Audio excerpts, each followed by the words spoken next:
11/4/2022 को first shift में पूछा गया क्वेश्चन है एसएससी सीजीएल के प्री के एग्जाम में। ठीक है, तो आज हम लोग 10 क्वेश्चंस को करेंगे। ठीक है, तो पहला क्वेश्चन देखिएगा क्या बोल रहा है, क्वेश्चन नंबर 1। तो क्वेश्चन नंबर 1 में ये बोला गया है 4 sin स्क्वायर थीटा बराबर है किसके भाई, 3 × 1 + cos थीटा, 3 + 1 cos थीटा, ये है जी बिल्कुल। और इसमें थीटा का जो भी वैल्यू होगा 0 से 90 डिग्री के बीच में होगा। ठीक है, आराम से समझिएगा। आपसे वैल्यू किसका पूछा गया है, 2 tan theta + 4 sin theta - sec theta, इसका वैल्यू आपसे पूछा गया है। अब देखिएगा इसमें हम करेंगे क्या, आराम से समझिएगा। अगर इसमें हम थीटा का वैल्यू पुट करेंगे तो पता चलेगा टाइम आपका निकल जाएगा। उससे बढ़िया क्या है, आराम से समझिए। 4 ये sin स्क्वायर थीटा जो है इसके जगह हम लोग क्या लिख सकते हैं, 1 - sin स्क्वायर थीटा लिख सकते हैं। आप कहेंगे सर बिल्कुल, यहाँ से 3 × 1 + क्या लिख सकते हैं, cos थीटा लिख सकते हैं जी बिल्कुल। और यहाँ पे 4 है तो इसके जगह भी मैं लिख सकता हूँ 1 का स्क्वायर - sin स्क्वायर थीटा, तो a² - b² a + b × a - b।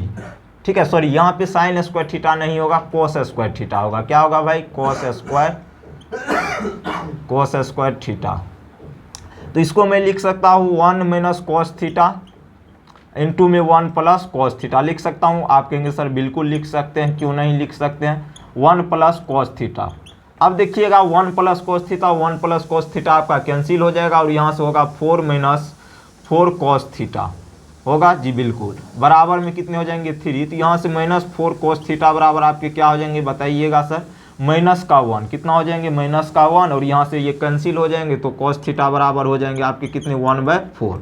अब 1/4 मतलब cos थीटा किसको डिनोट करता है, आधार बटे कर्ण को। किसको डिनोट करता है, आधार बटे कर्ण। लेकिन जिसका वैल्यू आपसे क्वेश्चन में पूछा गया है, यहाँ पे आपको लंब की भी आवश्यकता पड़ेगी। तो लंब का वैल्यू क्या हो जाएगा बताइएगा, तो लंब का वैल्यू होगा 4 का स्क्वायर कितना होता है, 16। 16 में से 1 जाएगा 15, रूट अंदर कितना हो जाएगा भाई 15। अब यहाँ से लंब का वैल्यू आपका निकल गया है, तो क्या आप इसका वैल्यू नहीं निकाल पाएंगे, आप कहेंगे सर बिल्कुल निकाल पाएंगे। तो अब यहाँ पे वैल्यू पुट कर दीजिए, 2 × 10। tan थीटा क्या होता है भाई, लंब बटे आधार। तो लंब कितना निकला, √15। आधार कितना है 1, तो यहाँ पे 1 पुट करेंगे। ठीक, फिर +4 sin थीटा। sin थीटा क्या होता है भाई, लंब बटे कर्ण। तो लंब कितना है √15 और कर्ण कितना है भाई, कर्ण का भी वैल्यू पुट कर दीजिए 4।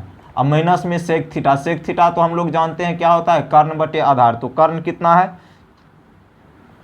कर्ण कितना है 4। उसके बाद आधार 1 है तो पुट कर देंगे। यहाँ से ये 4 और 4 कैंसिल हो जाएंगे और यहाँ से 2√15 फिर +√15 माइनस कितना हो जाएंगे 4। और यहाँ से हल करेंगे तो ये हो जाएंगे आपके 3√15 माइनस कितना 4। यही रहा आपका सही जवाब, जो कि ऑप्शन नंबर डी में आपको दिया गया था। ठीक है, तो ये रहा फर्स्ट क्वेश्चन।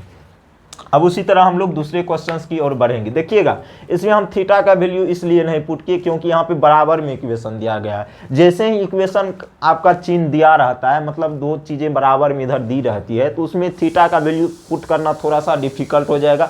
आपको चेक करना पड़ेगा कि थीटा का वैल्यू क्या लेंगे जो दोनों तरफ क्या होंगी, बराबर होंगी। मतलब LHS साइड और RHS आपका क्या होना चाहिए, बराबर होना चाहिए।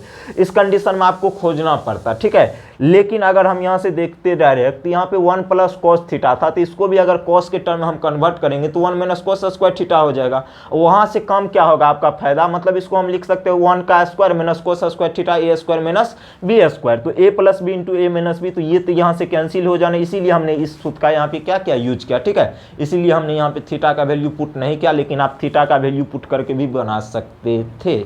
अब हम लोग बढ़ते हैं क्वेश्चन नंबर 2। देखिएगा सर, क्वेश्चन नंबर 2 आपको क्या कह रहा होगा, क्वेश्चन आपको स्क्रीन पे दिख जाएगा। ठीक है,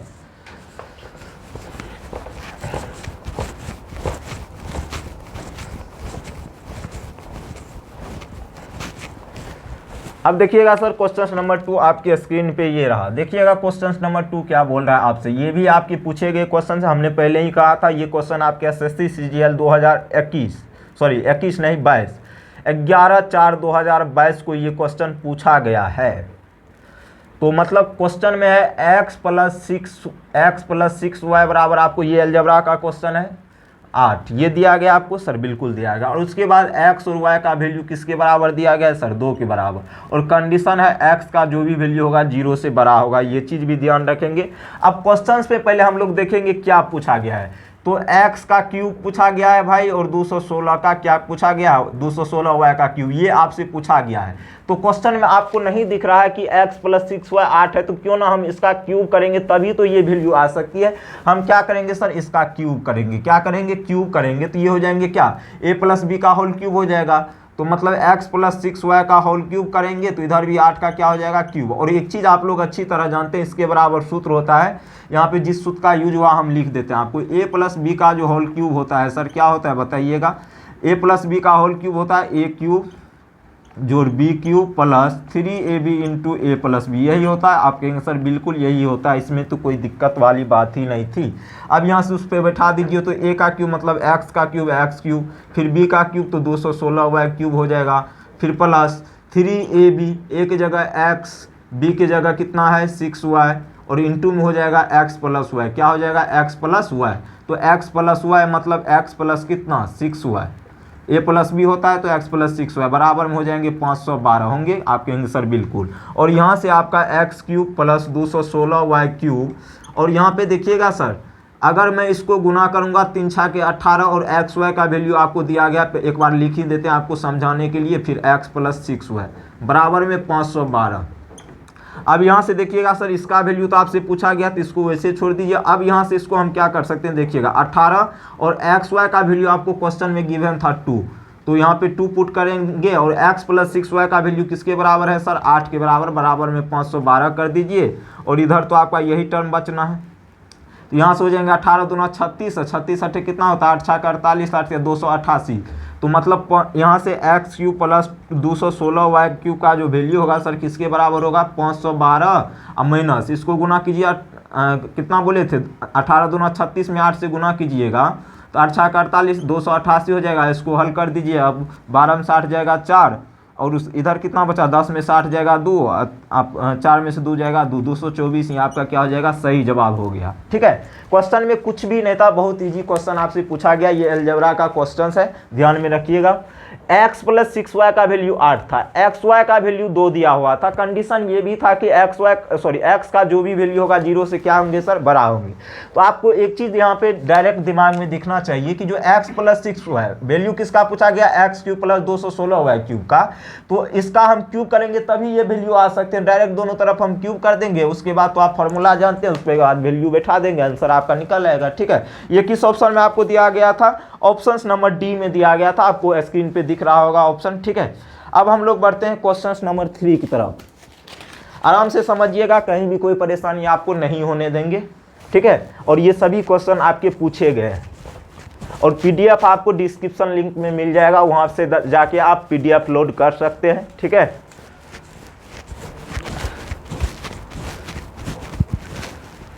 अब देखिएगा क्वेश्चन नंबर 4, क्वेश्चन नंबर 3 होंगे, क्या होंगे भाई, क्वेश्चन नंबर 3। ये भी देखिए, ये प्रॉफिट एंड लॉस का क्वेश्चन है। क्वेश्चन आपको स्क्रीन पे दिख रहा होगा। एक व्यक्ति है ए, क्या है सर, ए, बी और सी, ये 3 व्यक्ति आपके हैं। ठीक है, पूछा गया, इसमें बोला गया ए मोबाइल फोन को 25% के लाभ पे बेच रहा है। समझ रहे हैं चीज को, 25% का सर फ्रैक्शन वैल्यू अगर हम निकालना चाहे तो क्या होता है, आप कहेंगे सर 1/4 होता है। अगर इसका 4 था तो ये इसको 25% लाभ पे बेच रहा है, कहने का सर ये 5 में बेचेगा, कितना में बेचेगा, 5 में। अब ये बी क्या किया है, बी ने सी को 10% की हानि, तो 10% का हानि होगा तो कितना हो जाएगा भाई, 5 का 10% हानि होगा तो डायरेक्ट 5 का 90% भी निकाल सकते हैं। 5 का हम लोग क्या कर सकते हैं, 90.5 इसमें से घट जाएगा तो 4.5 हो जाएगा कि नहीं हो जाएगा। ठीक है, अब बोल रहा है सर सी ने इसके लिए, मतलब जो यहाँ पे इसको मतलब 10% की इस पे हानि हुई थी, कितना परसेंट की, 10% की, तो मतलब 0.5 आया, 10% की हानि पे इसको दे रहा है, और सी ने इसके लिए सर कितना पे किया, देखिएगा क्वेश्चंस में दिया गया 5625 रुपया। ये 4.5 का है वैल्यू, रियल में कितना है, 5625 रुपया। तो ए ने कितना पे किया था, मतलब ए कितना पे कर रहा है, 4, तो 4 यूनिट का क्या आप यहाँ से वैल्यू सर नहीं निकाल पाएंगे, आप कहेंगे सर बिल्कुल निकाल पाएंगे, इसमें तो कोई बड़ी बात है ही नहीं। तो 4.5 गुना कितना कर देंगे सर, इसमें कर देंगे कितना से गुना, कितना का पूछा गया 4 का। तो यहाँ से सर आप इसको काटिएगा तो ये 0 हो जाएगा, 5 9 45, 5 8 40, यहाँ से 9 बार में इसको काटिएगा तो 9 छाका 54, 9 छाका, ठीक है ना, हाँ 9 छाका कितना होगा 54, तो 2 बचा यहाँ पे, 9 दूना 18 और 9 पचे 45 को जब सर गुना कीजिएगा ना तो ये हो जाएंगे आपके 5000 के बराबर। कितने के बराबर हो जाएंगे सर 5000 के बराबर, जो कि आपको ऑप्शन नंबर डी में दिया गया था। D for dog is the correct answer your question.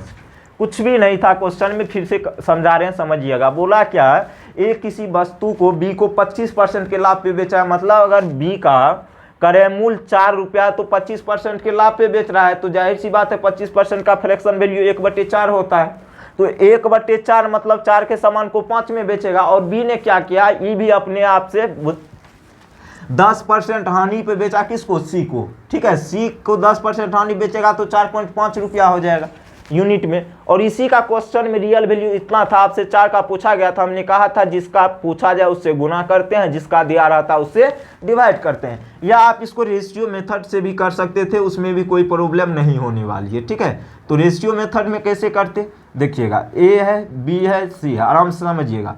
तो ए का तो 4, बी का हो जाएगा 5, लेकिन बी भी क्या किया, इसको 10% की हानि पर बेच दिया, मतलब 1/10 का लॉस होगा। तो 10 के सामान कोई कितना में बेचेगा भाई, 9 में बेचेगा कि नहीं बेचेगा, जाहिर सी बात है बेचेगा। अब देखिएगा क्या करते हैं, यहाँ से देखिएगा बी दोनों का क्या होना चाहिए, इक्वल होना चाहिए, क्योंकि बी दोनों जगह है तो बी तो दोनों जगह सेम ही होना है, बी बदल तो सकता नहीं। यहाँ से बी को आप इक्वल कर लेंगे तो ए बी सी का रेशियो आएगा, जिसका वैल्यू दिया गया उससे डिवाइड करेंगे, जिसका निकालना होगा उससे क्या कर देंगे, भाग कर देंगे, आंसर आपके आ जाएंगे, ठीक है। अब बढ़ते हैं सर हम लोग नेक्स्ट क्वेश्चन की तरफ। देखिएगा क्वेश्चन नंबर नेक्स्ट क्या कहा गया आपको।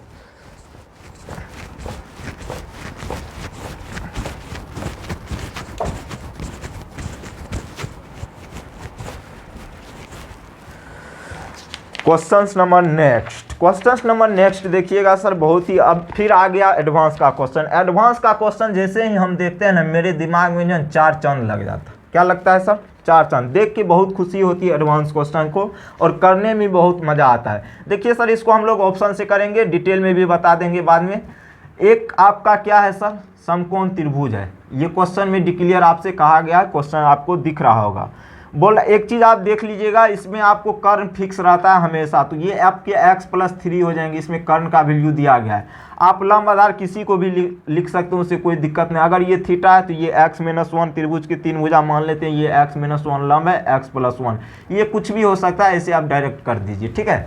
अब देखिएगा सर, हम ऑप्शन से करते हैं। अगर मैं यहाँ पे x की जगह, ऑप्शन से नहीं, पहले x की जगह मैं अगर 7 पुट कर देता हूँ वैल्यू, देखिएगा x की जगह 7 पुट करूंगा तो 7 में से 1 ये 6 हो जाएंगे, 7 + 1 8 हो जाएंगे, और ये 7 + 3 कितने होंगे 10।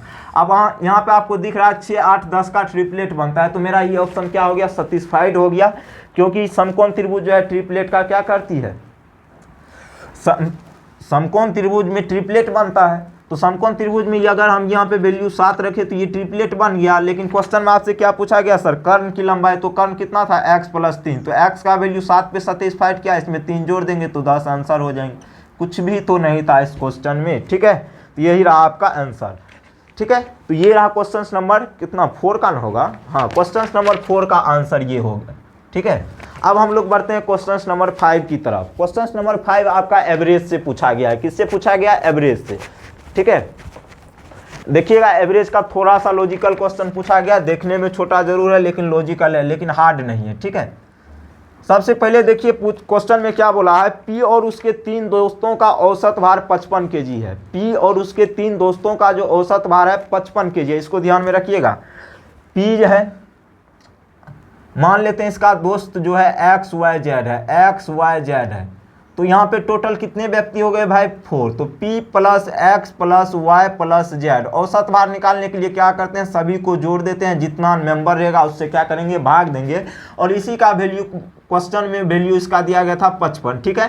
यहाँ से औसत भार ये निकल गया 4 व्यक्ति का। लेकिन क्वेश्चन में एक चीज़ और आपको कंडीशन दिया गया है, और वो कंडीशन क्या दिया गया है, पी जो अपने तीनों दोस्तों के औसत भार से, तो 3 दोस्त भाई इसके क्या है, XYZ है, तो अगर मैं X + Y + Z का औसत भार निकालूँ तो ये 3 हो जाएंगे, बट भाग देंगे 3 से औसत भार निकालने के लिए, योगफल हो जाएगा, जितना मेंबर उससे भाग देंगे, ठीक है।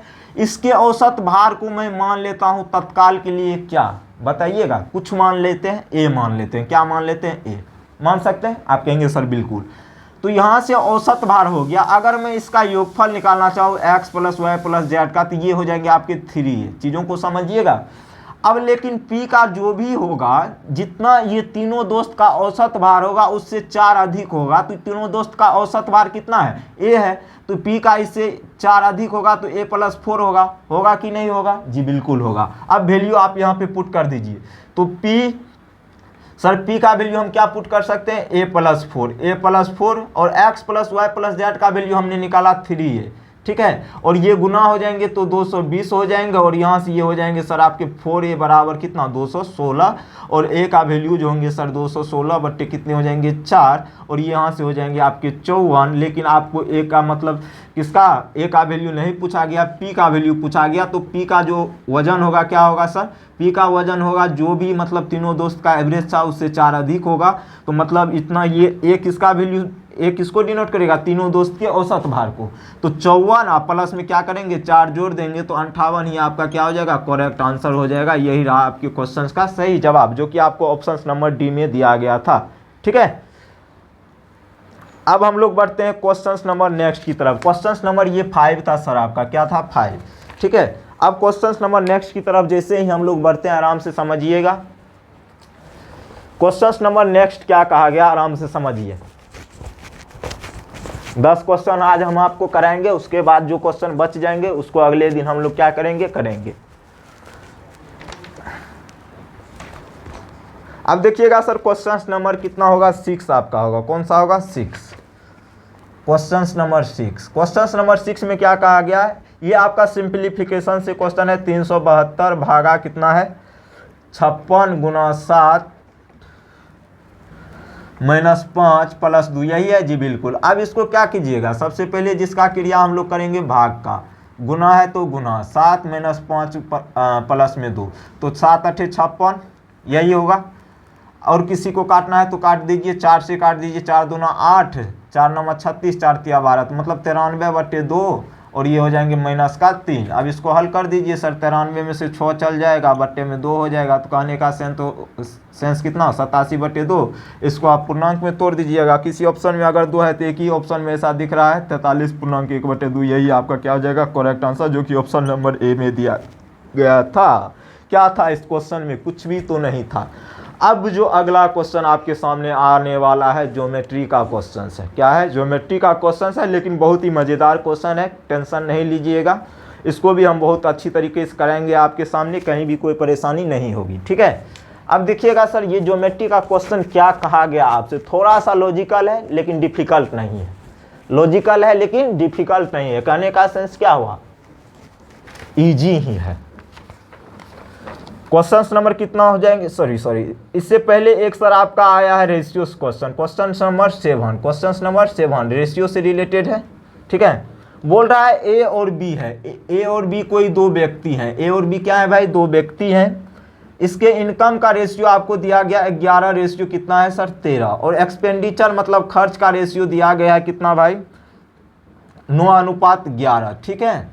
अब देखिएगा सर, यहाँ पे आपसे पूछा गया और यहाँ पे क्वेश्चन में बोला गया इतना है। यदि वे दोनों इतना रुपया बचत करते हैं, मतलब बचत जो प्रत्येक व्यक्ति करता है 4000 करता है, दोनों व्यक्ति 4-4 हज़ार रुपया बचत करते हैं, ए और बी, ठीक है।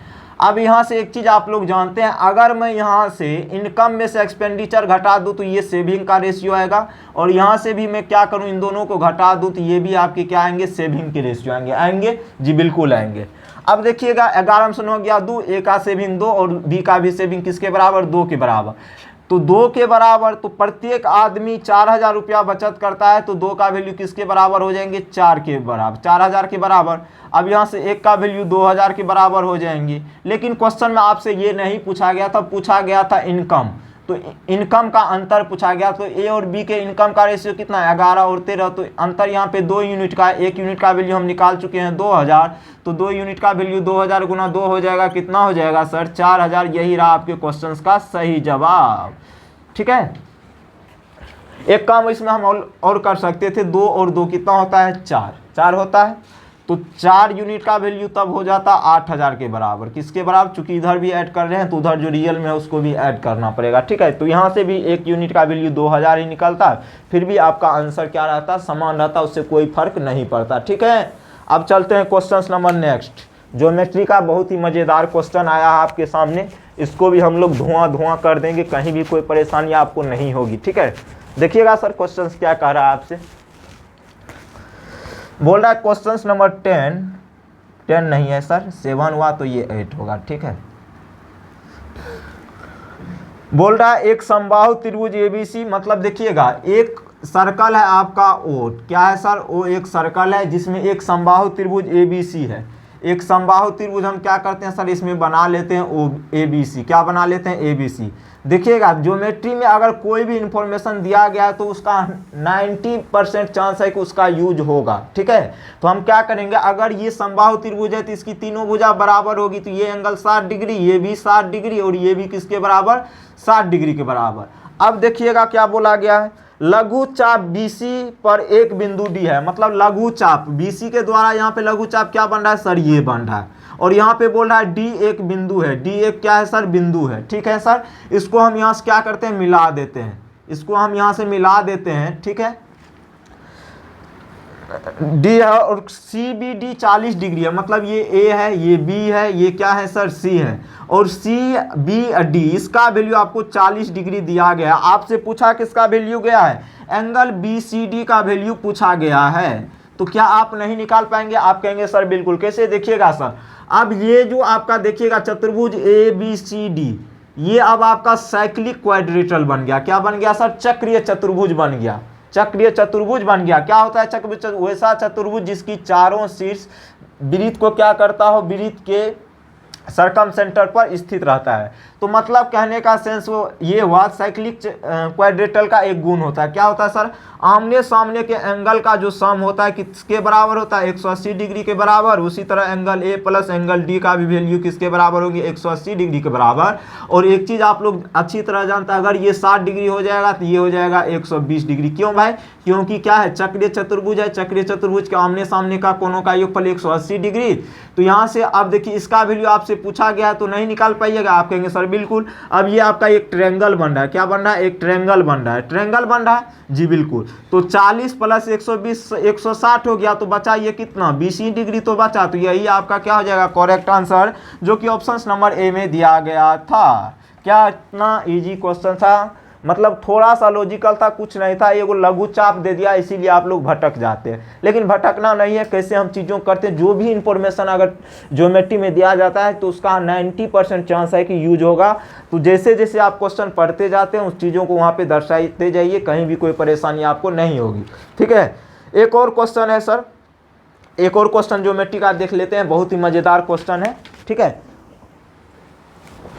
क्वेश्चन देखिएगा सर क्या बोल रहा है। इस क्वेश्चन को करेंगे, उसके बाद आज की क्लास आपका समाप्त होंगे। उसके बाद जो भी क्वेश्चन बच जाएंगे शिफ्ट के, उसको हम क्या करेंगे? अगले दिन आपको करा देंगे, उसके लिए नहीं टेंशन लेना। देखिएगा क्वेश्चन नंबर 11 आपसे क्या कहा गया है। बोल रहा है AB केंद्र वाले, हाँ O केंद्र वाला कोई वृत्त है सर। क्या है सर? O केंद्र वाला कोई वृत्त है। तो O केंद्र वाला यहाँ पे कोई वृत्त है और AB इसका डायमीटर है। क्वेश्चन में कहा गया आपको AB इसका क्या है? डायमीटर है। AB इसका क्या है सर? डायमीटर है।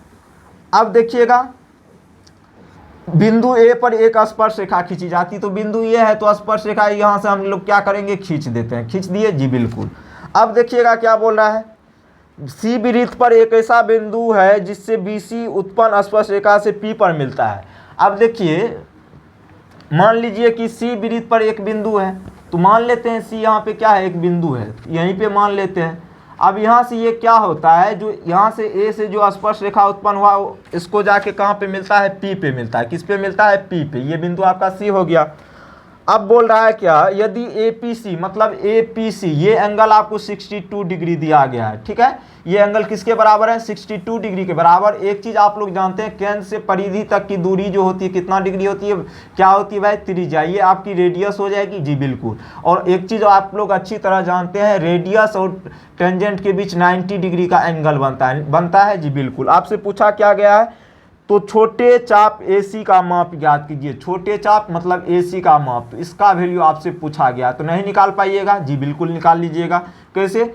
अब देखिए ये एक आपका ट्रायंगल है, ये आपका क्या है सर, एक ट्रायंगल है। तो ट्रायंगल के तीनों कोण का योगफल 180 डिग्री होता है, उसमें से एक एंगल आपका 90 डिग्री है, दूसरा आपका 62 डिग्री है।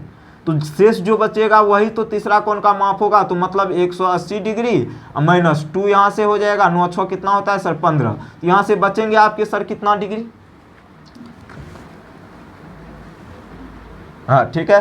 तो 10 में से 2 जाएगा 8, इधर बचा 7, 7 में से 5 जाएगा 2, तो ये 28 डिग्री है आपके क्वेश्चन के क्या हो जाएंगे सही जवाब, जो कि ऑप्शन नंबर ए में दिया गया था। ए फॉर अपना India is the right answer your question क्या था, कुछ भी तो नहीं था। फिर से एक बार समझा देते हैं, देखिएगा। बोला कि जो ओ केंद्र वाला कोई वृत्त है जिसका व्यास क्या है, ये सर ओ है आपका केंद्र है इसका, ए भी इसका व्यास है, जाहिर सी बात है केंद्र से होकर गुजरेगी। अब वहाँ पे कहा ए से कोई स्पर्श रेखा खींच दिए सर, और सी से क्या होता है, जो ये ए से स्पर्श रेखा मिला है वो सी से जाके पी पे मिलता है, सी से होते हुए कहाँ से मिलता है, पी पे मिलता है। और इस एंगल का वैल्यू आपको 62 डिग्री था। और यहाँ से हम लोग जानते हैं केंद्र और परिधि के बीच की दूरी को हम लोग क्या कहते हैं सर, रेडियस कहते हैं। और रेडियस और टेंजेंट के साथ 90 डिग्री का एंगल बनता है। अगर ये दो एंगल ट्रायंगल का हमको पता चल चुका है तो इसका तो हम लोग निकाल ही सकते हैं 28 डिग्री। ठीक है, तो ये रहा आपके क्वेश्चंस का सही जवाब। उम्मीद करते हैं आज की क्लास आपको पसंद आई होगी। ये सारे क्वेश्चन आपके एसएससी प्री के एग्जाम में पूछे गए क्वेश्चंस थे।